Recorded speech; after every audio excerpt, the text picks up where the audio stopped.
We have been talking about women who live limitless lives. And all of us are called to live lives without limitations. And that's what all these women are. They've exceeded what most women do because they've stepped out on what God has called them to do. And I'm excited tonight to let you know about my daughter's book. She's going to share with you for just a moment about some things that she's written, and her new book just came out this weekend. I hope you got a copy of it.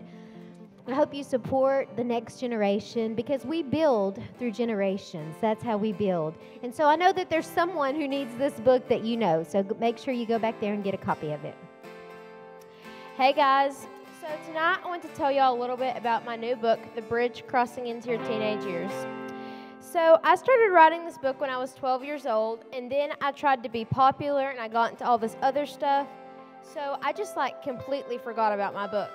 And later, when I was 13, I was going through my computer and I found my book, and I was like, wow, this is pretty good.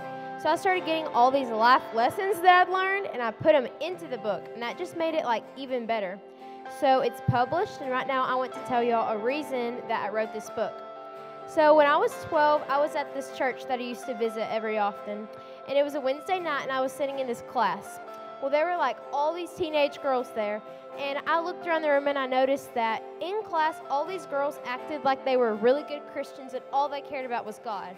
But then as soon as we stepped out of that classroom, they were all they cared about was boys and makeup, and they didn't even care about God. And so that is what I call two-faced. So that night, a whole bunch of my parents' friends, we went out to eat. And so we went to Chili's, and if y'all know, we were sitting when you first walk in. And if you walk this way or this way, you can go sit down to eat. But if you look straight ahead, there's a bar. So while we were waiting for our table, I was looking into the bar, and I saw all these people partying. But then there was this one girl sitting off in the corner by herself, and she had her head down, and she was 20. She had empty glasses with her, and she had been crying. And you could just tell that the weight of the world was on her. And that's when I realized that if I didn't do something about those girls that were in my class right now, that they were going to end up just like that girl at Chili's. So that is a reason that I wrote my book, so that I could get this word out to all the girls around, because they really need this. So you can purchase it in the back for $10. Come on!